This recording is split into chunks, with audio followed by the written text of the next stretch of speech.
Welcome to Inspirational Leadership. I'm your host, Kristen Harcourt, and we have a wonderful guest. I can't wait for you to meet her. I know it's going to be a wonderful conversation that you're going to enjoy. And today I am going to be speaking with Angela Payne. Having spent her whole career in the human capital space, Angela's interests and passions start with people. Everyone who knows her recognizes her ability to make authentic and long-lasting connections. This superpower has enabled Angela to not only build and grow successful teams, but also become a strategic coach for many other leaders inside and outside of her organization. In her current role as co-founder of LeedHR, Angela is responsible for both development and delivery of client programs, ultimately creating better organizational leaders.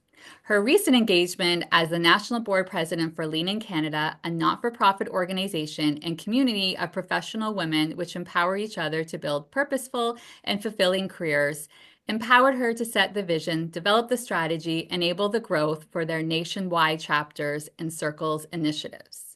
In her spare time, Angela enjoys discovering new travel destinations with her husband and daughter while keeping up an ever-expanding log of the best places to shop. Welcome to the show, Angela. Thank you. I love that. And I completely can relate to what you say in terms of your superpower being a connector. As soon as I met you, the first time we got together for coffee, it felt like I had known you forever. And it continues to feel like that. And we could talk for hours. And I want to give everyone an opportunity to learn more about you and your journey and what got you to this work that you're doing in the world. Because before you left Lead HR, doing a lot of really, really important work in many organizations before you became the entrepreneur and took that road. So tell us more about how you got to this work you're doing in the world. We'd love to hear your story. Yeah, thanks. Thanks for having me, and I'm so excited to chat with you. This is like us having coffee and at the same time. So, yeah, if someone had told me I would have left my corporate career of, 20 plus years, I would have told them that they were crazy. Working for Fortune 500 companies all my life, that was a big departure. But in some ways, I don't know, all those roles just got me to the place where I was meant to be, which, in lots of ways, the places where I worked and had a wonderful career and who, gave me wonderful opportunities to grow my own leadership, were places that essentially was like, give this to Anne, she can fix it, right? This line of business is losing money, or this is like needs we need to work on the culture, or we need to reorganize the business. And at some point I had continued to think, why do I keep doing that for other people's business? I can do that for my own business. And emotional intelligence, both my partner and I came to emotional intelligence in this way of improving our own leadership skills, right? And in trying to be the best versions of ourselves as leaders, P&L owners, business owners and business unit owners. And at some point this combination of, hey, I could fix and grow and build businesses, and oh, and by the way, wouldn't it be great if leaders actually had more emotional intelligence as they were navigating this very difficult role and time. These two things kind of came together. They percolated for, I don't know, 18 months maybe, and then really started to, develop. And interestingly enough, wildly enough, literally we started our business the first week of the pandemic. Of course, perfect timing. Yes, yes, yes, yes. But in some ways, it was, we made it work because the reality is the world was talking about Mhm. empathy and collaboration and relationships, and this is exactly the hard work of a leader, right? So how to capture that when you're not face to face anymore, how to really sort of leverage it, and how to think about continuing it when you're not in person became a very, timely topic, and very timely for our business. And so, yeah, 5 years later, we're celebrating our 5 years next month, and we're, yeah, very excited to continue that work. So, so good. So of course, I'm interested first in hearing from your perspective when you think about your journey around emotional intelligence. What did you notice? Because as someone who's a leader, I think that there's so much emphasis on the business outcomes and driving results, but not always as much emphasis on the emotional intelligence. And as a leader, you're working with different personalities, sometimes in very stressful environments. And the EQ can be critical, yet not necessarily enough of an emphasis on it, or even the resources or tools to help you even recognize what that is. And I'm even thinking in this moment, I think we even use the word emotional intelligence a lot, and just everyone should just know, like, oh, this is EQ, but they don't.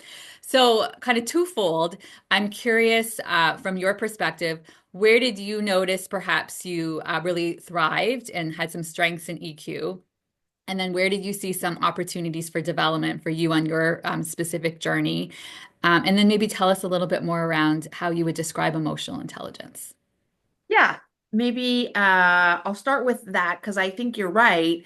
I think even now we talk to organizations when we talk to them about emotional intelligence, and intellectually people sort of can grasp or understand, yes, it's a set of skills perhaps, and but the nuance of it, to your point, and sort of the way it shows up is very different. So people trying to articulate that, makes it a little bit more challenging, and sort of for lots of people are like, that thing that just makes people, very easy to connect with, and they have this, this aura about them that makes them highly in tune with people's emotion. And all of that is true, yes. However, it's also a set of skills and behaviors that you can distinctly point to that help people show up as their best self, right? And so they include things like what most people can say, self-awareness. Yes, obviously that's true, right? If you understand yourself better, then you can, hopefully understand your triggers and you can show up better. That's true. Um, and empathy, usually people can come up with pretty easily as well. The skill of empathy and understanding how people, feel, and being able to see them and see, their gifts. That's also true. But there's also very critical skills like decision making skills, like people's abilities to, not let their emotions override the way they solve problems, to make sure that they are realistic and objective when they're looking at something to make a decision. And these things are the less, I think, I don't know if you feel this way, Kristen, but these things are the less talked about ones, and yet they are the ones that all of the businesses and organizations that we work with need their leaders to be able to do. Manage their stress, be innovative, all these things. Well, these are critically tied to the skills of emotional intelligence. Yeah. I think it's so funny because this one comes a lot around the decision making. And I can't tell you how many leaders I've spoken to. They're like, well, I'm just very logical. I do not bring emotions into any of my decisions. So I'm like, okay, so this is number one. The fact that you believe that you're not bringing emotions into any of your decisions, let's just start there because Yes. you are. And then Yes. we start to talk through these different scenarios and they realize, yes, actually, Yes. oh, yes, that did really anytime there's something that really matters to you and you're invested in something going a certain way for a variety of reasons and have that agenda, there are emotions connected to that. And to think that you don't, and I think some of that comes from where people might have been educated around personalities and personality types, and they say, well, I'm more of a, I'm a more logical person and I'm not an emotional person. So that they believe that translates to emotions don't come into my decision making. Yes, yes. And I, I have lots of leaders who, say to me like, Ange, I get paid to solve problems, right? Like I am a good problem solving. And my discussion with them is I'm not suggesting that you are good or not good at problem solving. That's not actually what the assessments that we use actually measure. It actually measures the angst, the rumination, the challenge you have when you're trying to solve a problem. There are some people who can be very step away and not allow how they feel about the situation to come into the way they solve a problem. And there are other people that's harder for them, right? It keeps them up at night. They worry if they're making the wrong, right choice. They spend a lot of time thinking and preoccupied with the decision-making process. Yeah. And neither one is good or bad. It just is when you get that insight and when you can understand that better, then you're in a better position to understand yourself and then be able to manage that and then Mm. use other people's strengths to be able to support that. On and on and on that goes, right? Yeah. Exactly, because even they might notice the way they're showing up in those dialogues around the problem is bringing in energy that they don't want to bring in because they're feeling so attached to it having to look a Oh, certain way. Yeah, yeah, yeah, yes, absolutely. yeah. And then your question about what did I learn about my own emotional intelligence? Well, this was very interesting because, of course, when I did my certification and when I, did my training and worked with a coach and all these things, you know, like anything in life, there's light side and dark side to any skill, right? So over indexed or under indexed in a particular skill is, not always helpful. So, one of the things that I knew about myself and that people would have said about me Yes. is that I'm extremely flexible. I can, you often would hear me say, I'm not married to the decision. I can change my mind. Yeah, if you've got a good idea, let's try that. Like that's normal like language that comes from me as a leader, and that's a wonderful skill in a leader. However, over-indexed, that flexibility didn't always help me because it could appear like well, whether it was my intention or not, it sometimes could be perceived as, well, the last person who gets to Angela can pretty much change her mind, right? Because Mm, she'll go where the wind goes. So she can be overly influenced. right. And well, I did and was able to be very flexible. That was obviously, as a leader, that was never my intention to suggest that that was the case. But I could see how my over-index flexibility or my high flexibility could sometimes be not in service of my work. And so that is definitely one place that showed up for me that I now recognize that I'm like, okay, yeah, that's like, just regulate that and use my assertiveness or another skill that I have to balance that out a little bit more. But I'm now keenly aware that I have that skill and that skill is better served for myself and for my teams when I can hold it more in balance. Exactly. I think that's the part that's so good around building that self-awareness because, like you said, something that can be a strength can be a blind spot in another situation Totally. because we want people who are going to be very flexible because there's lots of times things are changing and shifting and you're able to adapt and hear diverse opinions. It's reminding me as you're talking about this with what one of the things that I recognize about myself and I learned through doing the emotional intelligence assessment and actually using another tool as well, which was talking about I am somebody because I'm so positive and such an optimist that I can shift perspective and I can see the silver lining all the time and very quickly. Like, give me 5 seconds, I've already shifted to, okay, well, it might have not gone well, but here, but what I realized is that I was bypassing feeling the feelings, right? Because instead of being with the disappointment, frustration, in some cases, maybe even anger, a hurt. Instead, I would just say, "Oh no, no, it's okay," and move into shifting the perspective so quickly.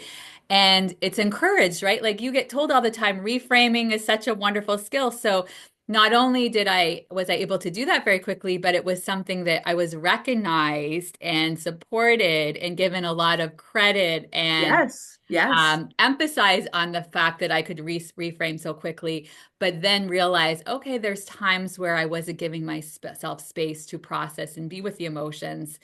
And now it's something that because of that, I'm so aware of it and create space for so many leaders to do that and find that they do the same thing. Like it's something, if I could name one of the top things I see with a lot of leaders, it's the bypassing and actually not processing and giving some space instead repressing, suppressing, and powering through instead of taking that step back to process the emotions. Yeah, yeah, absolutely. I would agree. There's lots of those. We could talk just for another hour just on those for sure. Because I definitely agree. And that one would be one that would stand out for me too. Yeah. And what's interesting about it is it's not done with malintent either. No.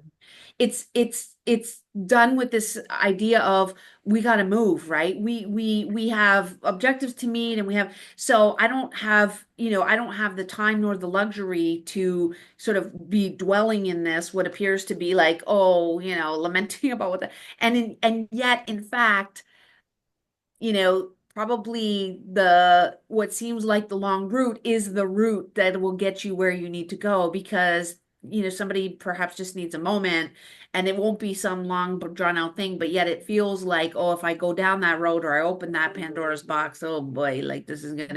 this is going to be really bad and long, and all these things, which I think is, honestly, I think it's based in fear for leaders. It comes from not a bad place. It comes from being doers and working fast and these pieces and just feeling like, look, I'm not equipped to deal with that, and I don't want to deal with that. So I think that, that's the learning that can come out of that. For sure. And as I really reflect on it, I think it's also like nobody really pulled people aside when they were younger to help educate them on what this looks like. Like, even when I'm teaching people how to process and be able to even name emotions and build their emotional vocabulary and like, what does this look like? And when I say sometimes the cycle of the emotion is 60 to 90 seconds, like in your mind, it's been built up, like you said, around the fears, like this is too much, I can't do it. And yet, if you give yourself the space, it might only be 60, 90 seconds. You get Yeah. to the other side and it dissipates. But I think to myself, and I do love that there's more talk about this. I definitely saw that this for my kids when they were in primary and the younger grades in elementary school. But definitely nobody would have ever pulled me aside and said, like, this is an emotion. This is what you're experiencing right now. This is what's going on in your body. This is what it looks like to be with it and feel it. And when you get to the other side and move through the cycle, it's going to Yeah. be okay. And then you get here and then you can move from a different place and take action. Like all of those things, I realized, well, of course, nobody's thinking about or giving themselves space or even having the skill to do it because nobody's ever taught them the skill. Mm-hmm. And yeah, and I think that, and also if you're, I don't know, if you're in my generation, or you also were told to something that you said earlier, right? Is like, oh no, in order to be professional, you have to, leave your emotions at the door. I mean, how many times did you hear like, you come to work and you leave your emotions at the door, or there's no place for emotions at work, and I'm not talking about like foo-foo holding hands kind of like thing. I'm talking about, just the reality that, we're all human, and the idea that, if I get cut off and almost get in an accident on my way to work and spill my hot coffee all over my pants, by the time I hit my office door, believe you me, if there's someone standing there wanting something from me, I'm not my best self in that moment. Like I'm not. And I may say something that I don't want to, or I didn't intend to, or it may come out more curtly. And that has nothing to do with that person and has everything to do with me and the way I regulate myself. Yeah. Yes, yes. And I always like to share with that example that you just gave. We are human, we are fallible, we're going to make mistakes. You might be curt and not be a little bit irritable with that person. And you can an hour later go back and say, make some repair and say, Of course. I didn't show up very well this morning. Yes. I apologize for the way that I showed up this morning. Of And that's course. okay too. Like, I think Yes. that this isn't about perfection here, right? Because we are humans and we are Yes. going to make mistakes and we are going to fall down. And there's a beautiful humanity that comes with that.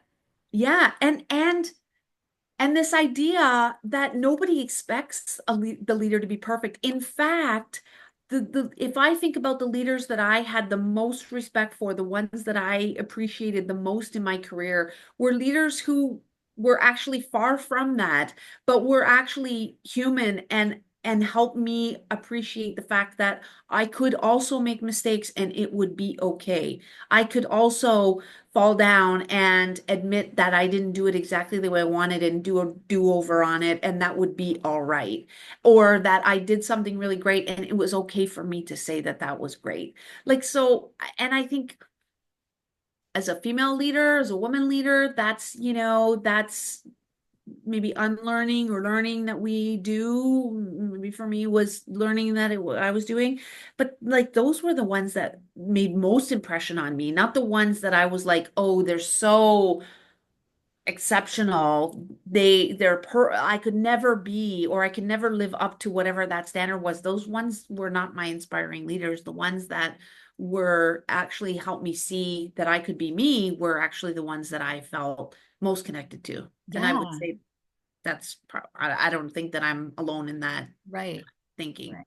Right, because it's so much more relatable and it feels like they're showing up authentically. They're not putting up this mask, trying to be guarded, have this certain persona of who they need to be. And so again, you connect to who they are because they're being themselves. And of course, we're going to feel much more connected to we talk a lot about vulnerability, but I think vulnerability is allowing people to see all parts of ourselves and not try to cover that up and be this persona, which of course when you're doing that, not only is it exhausting for the person who's trying to keep up this persona all day, but then the other people, they're like, who I don't really connect with you because I don't feel like you're being you, and I can't quite put my finger on it, but there's something that just doesn't feel Feel right right. Yeah. here. And then that just ends up having a huge impact on building relationships, which is a huge part of EQ as well, right? Because EQ is about building those interpersonal relationships that show up Yes. through being ourselves. Yes. Yes. Yeah, for sure. So, if we're going to talk about it from, and you just sort of started to go there from the female leader perspective, because I really have a strong desire, of course, around diversity, equity, and inclusion, but really create a world where we have, male allies, male and women, men and women working together towards creating an environment where everyone can show up in this way and be emotionally intelligent and connect human to human in these environments at work. And we all know that the environment doesn't look the same for females as males, especially in certain industries where Hmm. they can feel pressure that they Hmm. have to be a certain way, um, defaulting to old patterns of what leadership looks like. So I'm curious from your perspective, what are some of the struggles that you see for female leaders? And what would you like to see more of in organizations? So I'm giving you a magic wand as well. So Yeah, number I'm one, I'm I'm making a note so yeah. I stay on what I want. Yes, okay. So So, number one is struggles, and then number two is magic wand. How can organizations better support women in those struggles? okay. So, in my I've been very fortunate, that in my own personal career, I have had many allies and many sponsors who have, been able to help me, guide me, whether it was overtly or, more subtly, to be able to have my voice, or, be in rooms where I could, shine. And maybe we don't always recognize them, but, there are opportunities that can happen for folks, some folks less often. And in my case, I was, privileged enough to get, to get many of these opportunities. I also would say that I created many of them as well. They weren't all just, handed to me either. However, there's both of those.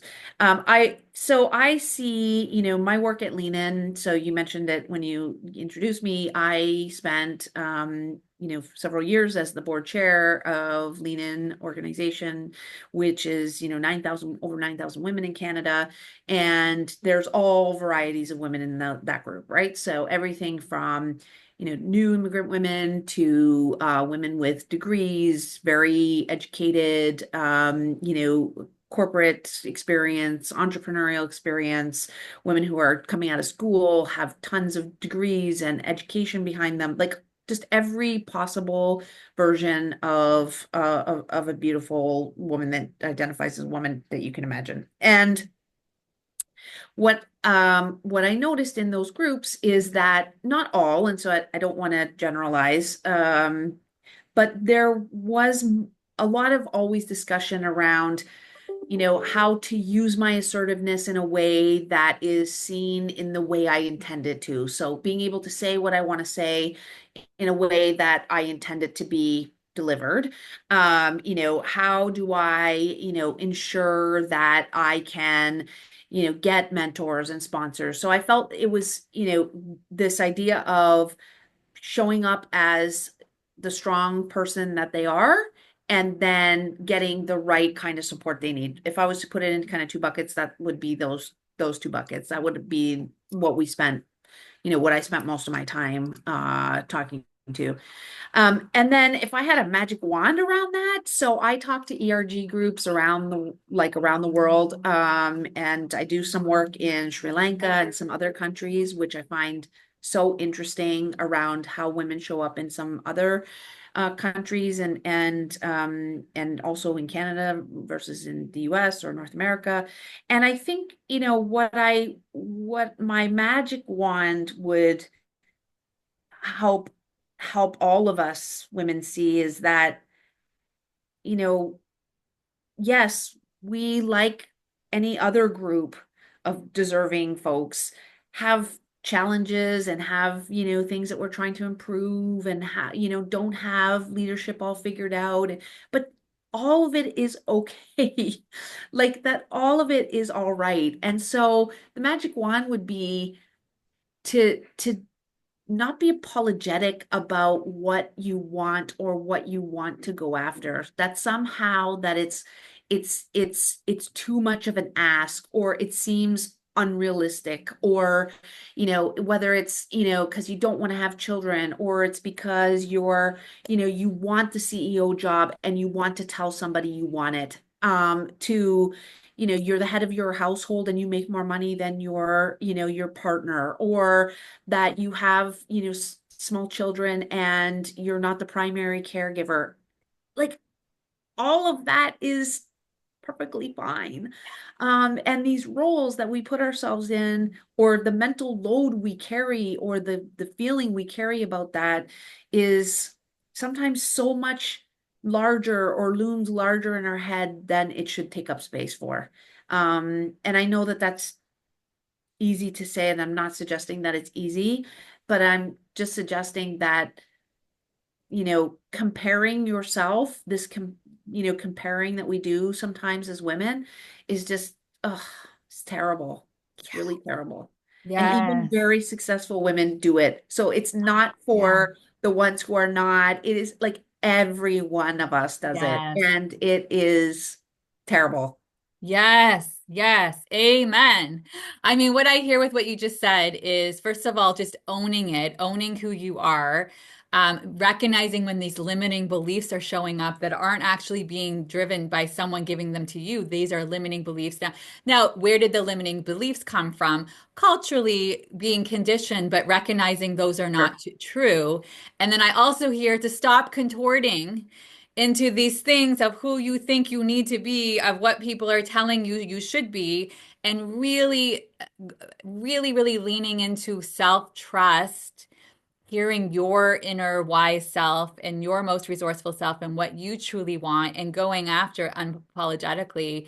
And I think what I like to see more of as well, I support everything you say, and I 100% see this with a lot of the female leaders I speak with, or just friends and colleagues, right? Just the load that you're talking about, and this almost sense of perfectionism and always having to live up to these standards that are completely unfair and unrealistic. These standards of who, especially when I hear people talking even around like the identity of mom or the identity of this, like all the things, right? They just can't do it perfectly enough. And I think another thing I was thinking as I was hearing you say that is being very careful around what you're consuming, because Mm, it's not hard to go on, you and I were talking before we started, to go on something like social media. And I kind of smile as I watch this, as I look at it. And it's good because I'm aware enough that I'm the observer and I'm watching myself, looking at it and seeing it, and all of the messages that we are getting that are telling us that we are not enough. Yep. We are not skinny enough, we're not pretty enough, we're not young enough, where those messages are there and we're going to hear them constantly over and over and over again. But we have to pull ourselves out and not buy into that messaging because the messaging's not going anywhere and it's really just not true. Like joy, happiness, fulfillment, peace, all of that is not going to come from all of these things that you're told that you need to do to be in order to be enough. And it's brainwashing, really, when you look at it. And we have to really pull ourselves from that messaging, which is not true. Yeah, because it's the reinforcing of the messaging that you do in your own mind that like is really the most hurtful. Like I talk to women all the time that they'll say something out loud and I'll say, like, would you say that to your best friend? Like, would you literally talk about your best friend like that? And Yeah. they would be like, no, of course not. It's like, why? Why would you say that to yourself?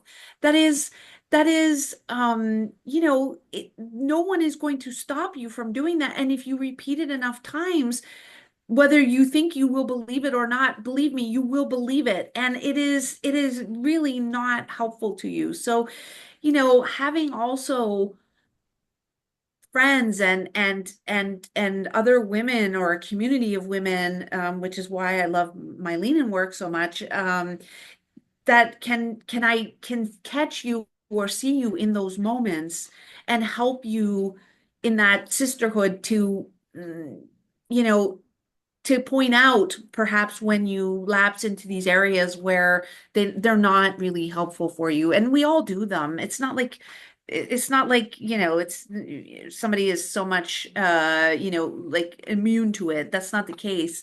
It's just that they've either identified that and have some the awareness to be able to do it, and they have some strategies to help them create different or other options, and some friends who actually can help them, whether it's their partner, doesn't have to be another woman, whether it's their partner or another woman, whichever, a coworker, whatever you have, but someone who can also help you see those things for what they also Yes. are.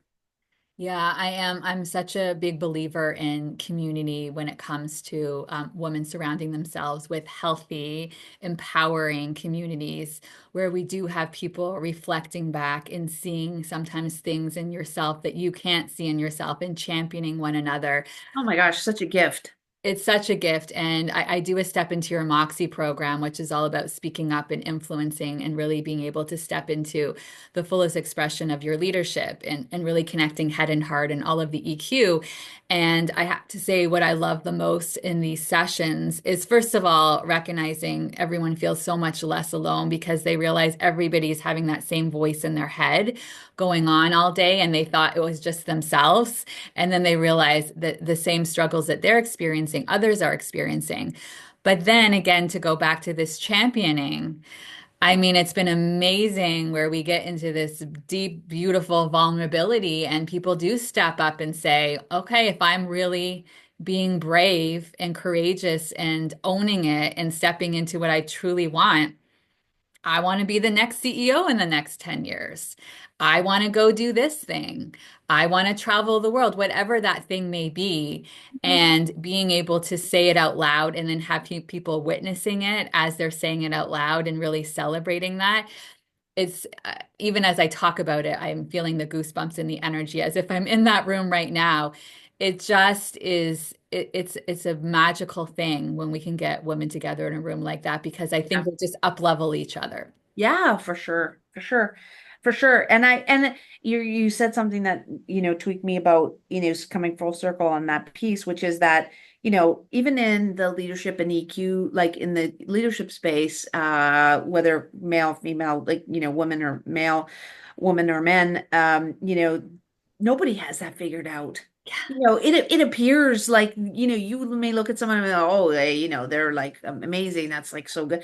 They don't have it figured out either. Everybody's just on a journey Yeah. of, working on themselves and being the best version of themselves that, we're all just working towards that together. So I think in some ways that, to your point, is very liberating because it can like let go of some of the pressure of that, whether self-created or imposed. It can, sort of lift that to be like, okay, like I don't have to have it all figured out. I'm as flawed as everybody else, just working Yes. on getting it done. And, Yeah. and there's freedom in that. Right. And the goal isn't to get to this place where you're not flawed, right? Like, even I I don't think think when so. people think towards like this enlightenment, like when you do hear people who might even put themselves into that category, like the Dalai Lama, whoever that is, they would still say, I wake up some days and have these thoughts, right? Like, Yes. and I remind myself of people like Oprah. She still has fights with Stedman. She still has fights with Gail. Like, it's not that you somehow get to this place or achieve whatever you achieve in your world. Yep. All of a sudden, that means there's going to be It's no perfect. Yeah. struggle. There's going to be that's not I think sometimes it's just a reminder that that's not actually the journey. Like whoever might have given you the idea that the human journey would be this linear thing and that there isn't supposed to be any struggles and that there aren't going to be these difficulties. I think that's a huge part of EQ as well, right? Because it's being able to have the work through the adversity, to have the resilience and to Yep. recognize that is what it's supposed to look like and not even when we talk about some of this toxic positivity, which is around like it's supposed to be like you're not supposed to ever have these difficult moments and struggles. Like that isn't what the human experience is. Yeah. Yeah. Well, I'm totally aligned with you on that. Yeah. Yeah. So tell me if you think about some of your best leaders, like the name of the show is Inspirational Leadership. And I know we've talked a lot about this today. So you might bring up one of your leaders, which you talked a little bit in terms of some of those people. But when you just think about an inspiring leader, what does that look like to you? What are they bringing to their leadership when they're showing up in an inspiring way? Yeah, oh my gosh. And I have had the privilege to, in my career to put like a face and a name to a couple of, inspiring leaders that I've worked for that, just make me want to be better at what I do. And sometimes they weren't even, my leaders. They were, leaders that were, maybe my colleagues or they were adjacent to me or they in fact, in some instances, they worked for me. But they were in their own teams, they were exceptional at what they did. And so, a couple things that come to mind for me is that, they were, and I know it's a big word, but they were human. And what I mean by that is that they were both their business self and their self in the same place. So they didn't need to be at odds with each other in my mind. If this was a giving person in their real life, they were showing up as that same giving person in their 9 to 5 job. And to me that says a lot about who they are. And they were open to letting people see them. Like for me personally, I appreciate leaders who could, tell me when they were proud of me, when they felt joy, or as much so as when they were disappointed in me or that they were less, happy with something that I did, right? Either any of those articulations were as equally important to me as any other. So that comes back to something you said, which is that I felt they were a leader. Now in my EQ years, I understand what this is. At that time, I probably couldn't have articulated that way, but they had large vocabularies around their emotions, right? They had an ability to say how they felt about something, and they were able to use it in a way that motivated me and wanted me to deliver for them. And I mean, like, geez, what leader doesn't want that? That's to me, that's like that's the promised land. Right, right, right. And it comes from this self accountability, right? Like they've created an environment where you want to show up as your best self. Yes, and because I felt like they were trying to do the same. Yes, exactly, exactly, exactly. I knew this conversation would go by so quick. But I want to give you an opportunity, Ange, to be able to share whatever might be on your mind as a final thought you want to leave with the audience.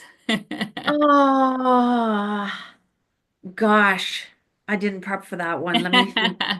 Let me think about.